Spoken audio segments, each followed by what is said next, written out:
Hey now, welcome to America's leading Formula One podcast. I'm Brian Saperstein. This is Rob Vale, and we are at the dirty side of the track. Rob, what are we doing this week?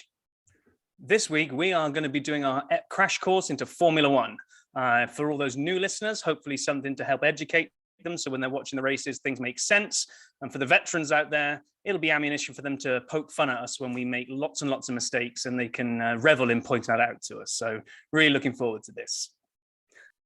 So let's cover flags. Flags play a big part in Formula One, and you'll hear about them all the time. So let's just quickly go through what these mean.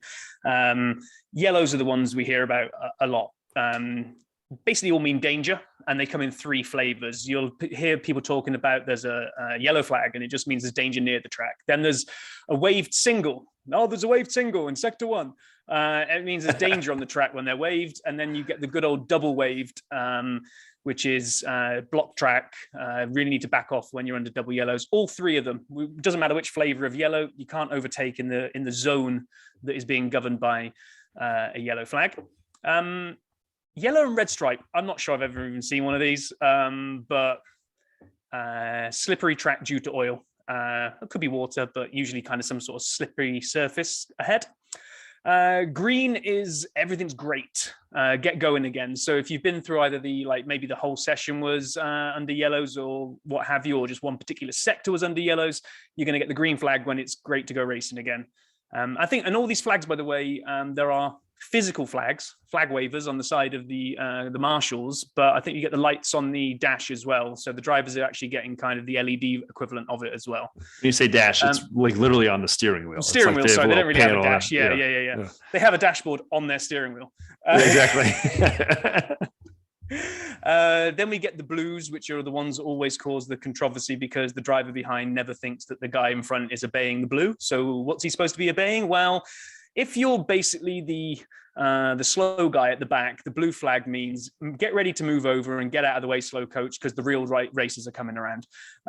So when Lewis or Max or anybody is coming around to come and overtake back markers, then those cars are going to get the blue flag.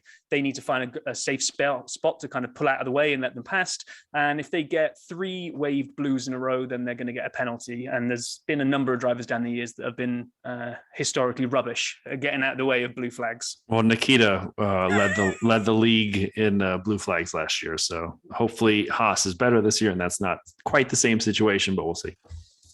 Then we get the red flag. The session has been suspended or stopped. So we saw that in Belgium when they red flagged things. Abu Dhabi got red. No, Abu Dhabi got red flagged, or it should have got red flagged. Should have got red flagged. It did not. We're not talking about that.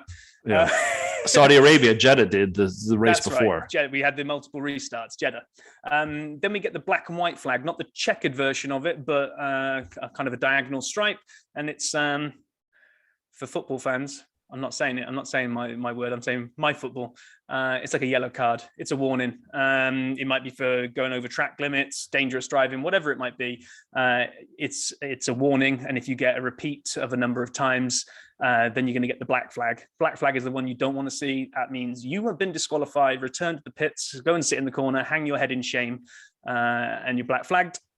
The last one is the one that everybody wants to see first, and it's the checkered flag. It's the good old black and white checkered flag at the end of the race. So when you're watching it on TV, no one really mentions the checkered flag that much, but you'll often hear about, hey, he's being blue flagged, or there's waved yellows. Those are the kind of the more common ones. So there you go. You now know everything you need to know about flags. I would say the double waved yellow, easy for me to say, is the most common thing that people struggle with. Like Rob mentions, there's the stationary yellow, the waved single yellow, and then the double waved yellow. And the penalty for ignoring those is different, and they take them very seriously. So when you watch, as you mentioned, keep an eye out for those flags.